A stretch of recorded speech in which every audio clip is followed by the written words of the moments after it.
మండల పరిధిలోని అన్ని శాఖల అధికారులు ప్రజలకు అందుబాటులో ఉండి వారి సమస్యలను పరిష్కరించాలని ఒంగోలు శాసనసభ్యులు దామచర్ల జనార్దన్ రావు ఆదేశించారు.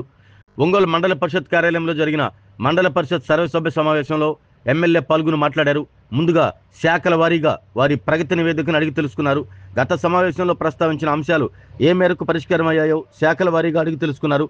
అనంతరం ఎమ్మెల్యే దామచర్ల జనార్దన్ రావు అధికారులను ఉద్దేశించి మాట్లాడారు. ప్రస్తుత వేసవి కాలంలో తాగునీటి సమస్య తలెత్తకుండా ముందస్తు చర్యలు తీసుకోవాలని ఆర్డబ్ల్యూఎస్ ఇంజనీరింగ్ అధికారులను ఆదేశించారు. ప్రతి ఇంటికి నీటి కుళాయి ఉండాలని, అందుబాటులో ఉన్న నీటి వనరులు ఉపయోగించుకుని నీరు అందేలా చూడాలన్నారు. మండలంలోని అన్ని గ్రామాల్లో 90% మేర సీసీ రోడ్లు వేయడం జరిగిందని, పూర్తి స్థాయిలో సైడ్ డ్రిల్ నిర్మించేలా త్వరలో టెండర్లు పిలువనున్నట్లు చెప్పారు. మేజర్ పంచాయతీల్లో డంపింగ్ యార్డ్ ఏర్పాటు చేయాలంటూ సూచించారు. గ్రామాల్లో ఎక్కడ భూ సమస్యలు తలెత్తకుండా చూడాలని తహసీల్దార్ను ఆదేశించారు. గ్రామాల వారీగా రెవెన్యూ బృందాలను ఏర్పాటు చేసి రెవెన్యూ సమస్యలను పరిష్కరించాలన్నారు. మండలంలోని గ్రామాల వారీగా జగనన్న కాలనీలపై నివేదిక అందించాలంటూ తహసీల్దార్ను ఆదేశించారు. వారానికి ఒకసారి ప్రతి గ్రామంలో వైద్య శిబిరం ఏర్పాటు చేసి ప్రజలకు ఉచిత పరీక్షలు నిర్వహించి ఉచితంగా మందులు కూడా అందించాలంటూ వైద్యాధికారికి సూచించారు. గ్రామ సచివాలయాల్లో సిబ్బంది ఖచ్చితంగా సమయపాలన పాటించాలంటూ ఆదేశించారు. త్వరలో తాను అన్ని గ్రామాలను తనిఖీ చేస్తానని, ప్రజల నుండి ఫిర్యాదులు వస్తే చర్యలు తప్పవంటూ ఎమ్మెల్యే దామచర్ల జనార్దన్ రావు హెచ్చరించారు. మండల పరిషత్ అధ్యక్షుడు మల్లికార్జున రెడ్డి అధ్యక్షతన జరిగిన ఈ సమావేశంలో ఎంపీడీఓ ఓ రాజశేఖర్, తహసీల్దార్ నాయబ్ రసూల్, ఈఓఆర్డి బాలచన్నయ్య తదితరులు పాల్గొన్నారు. రోజుకి సచివాలయం వాళ్ళు మొన్నబడిపోయినసారి కూడా చెప్పారు, 10:30 నుంచి 5:30 దాకా ఉంటారు వాళ్ళు. కనీసం 4 గంటల పని చేశారంటే మీ ఊరు బాగుపడదు. ఆ ఊరు బాగుపడిందంటే మీకు పేరు వస్తుంది, మాకంటే మంచి పేరు మీకు వస్తుంది. అన్నీ ఆన్లైన్లో ఉన్నాయా, రైతులు ఎట్లున్నారు, ఫిజికల్ వర్క్లోకి రోడ్డు మీదకి వెళ్ళటం, ఎండగా ఉందన్నప్పుడు కాకుండా సాయంత్రం పూట వెళ్ళటం, పొద్దున పూట వెళ్ళటం చేశారు అనుకోండి, మీకు ఒక గౌరవం ఉంటుంది. ఏదో మనం వచ్చాము, క్యారేజ్ తీసుకొని వచ్చాము, బస్సు దిగాము, ఆఫీస్లో కూర్చున్నాము, మధ్యాహ్నం ఫోన్ చేసాం, కాసేపు కబుర్లు చెప్పుకున్నాం, వెళ్ళామంటే అది అలానే ఉంటాయి. ఆ ఊళ్ళో అలానే ఉంటుంది, మీది అలానే ఉంటుంది. ఇక్కడ కాకపోతే ఇంకో దగ్గరికి పోయినా కూడా ఆ స్టెబిలిటీ రాదు. మీకు ఒకసారి గుర్తుపెట్టుకోండి. కాబట్టి సచివాలయంలో పెట్టుకొని ఎంపీ గారు ఒకసారి మీరు కూడా మన ఎంఆర్ఓ వాళ్ళేమో విలేజ్ వైజ్గా ఎక్కడెక్కడ క్యాంప్స్ పెట్టుకోవాలి ఏంటనేది ఒకసారి మాకు చేయండి. వాళ్ళకి ఎక్స్ప్లెయిన్ చేయడం ఇవన్నీ కూడా చేయండి. ఆ డాక్టర్ కూడా చెప్పండి ఒకసారి. మెడికల్ క్యాంప్స్ పెట్టేసి నాకు ఎప్పటికప్పుడు ఫోటో పెట్టండి. ఇప్పుడు కేఎస్ఎస్ కూడా రెడీ అయింది. ఏదైతే మీకు అందరూ కూడా తెలుసో లేదో ఉన్నారు కాబట్టి అధికారులు కూడా ఇప్పుడు పార్టీ తరఫున కూడా కేఎస్ఎస్ ప్రతి 30 ఓట్లకి ఒక మనిషిని పెట్టాము మేము కూడా పార్టీ తరఫున. అట్లా 8,000 మంది అయ్యారు మన నియోజకవర్గంలో.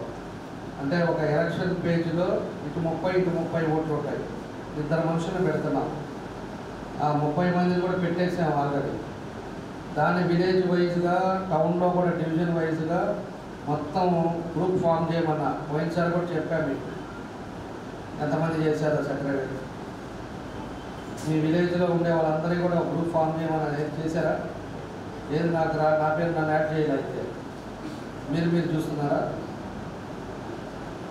మమ్మల్ని యాడ్ చేయండి దాంట్లో. ఆ గ్రూప్లో కూడా మమ్మల్ని పెట్టండి. సచివాలయం వాళ్ళు ఉండాలి, దాంతోపాటు ఎండిఓ ఉండాలి, మళ్ళా సర్పంచ్ ఉండాలి, గ్రామ పార్టీ ప్రెసిడెంట్, పార్టీ తరఫున గ్రామ పార్టీ ప్రెసిడెంట్ ఉండాలి. వీళ్ళు ఎవరైతే ఎలక్ట్రిసిటీ కానీ లేకపోతే ఆర్డబ్ల్యూస్ కానీ వాళ్ళని కూడా యాడ్ చేయండి. మండలం ఉండే వాళ్ళని మీరు ఆ విలేజ్లో పెట్టే మెసేజ్ మనందరం కూడా చూసుకోవాలి. పలానా కంప్లైంట్ ఉంది, పలానా దగ్గర ఈ ప్రాబ్లం ఉంది అంటే వితిన్ 2 days లోపల మనం రెక్టిఫై చేసే పరిస్థితులు మనం తీసుకొచ్చుకోవాలి. టౌన్లో కూడా పెట్టేవాళ్ళు.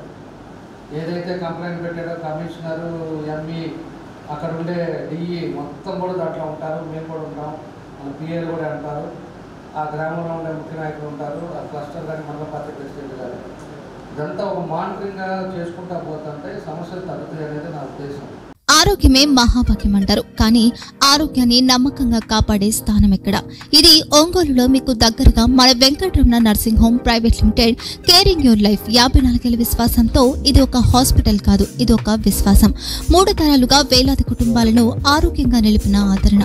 మా నిపుణుల వైద్య బృందం మా దగ్గర అనుభవం కలిగిన బృందంలో అందించే సేవలు neuro surgery, general medicine, diabetes, pulmonologist, general surgery, ophthalmology, urology, orthopaedic, ENT, paediatrics, dental surgery, anaesthesiology, gynaecology, cardiology, emergency మరియు క్రిటికల్ కేర్.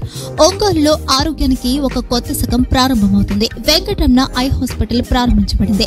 కంటి ఆరోగ్యానికి ప్రత్యేక పరిష్కారంగా ప్రభుత్వ ఉద్యోగులు, రిటైర్డ్ ఉద్యోగులు మరియు వారి కుటుంబ సభ్యుల కోసం ఈహెచ్ఎస్ ద్వారా వైద్యం, క్యాష్లెస్ సేవలు, మెడియాసిస్, స్టార్, జీహెచ్పిఎల్, ఆదిత్య బిర్లా, బజాజ్ అలియన్స్ మరియు ఇతర ప్రముఖ హెల్త్ స్కీమ్లు అందుబాటులో ఉన్నాయి. ఆరోగ్యశ్రీ, డాక్టర్ ఎన్టీఆర్ వైద్య సేవా నిధి అందుబాటులో ఉన్నాయి. చిరునామా ఆర్టీసీ బస్టాండ్ ఎదురుగా, Kurnool road, Ongole. Phone number 08592282623, cell number 9100679099. Eye hospital number 9866484770. Website www.venkatramannursing.com. Facebook www.facebook.com/pkrnh.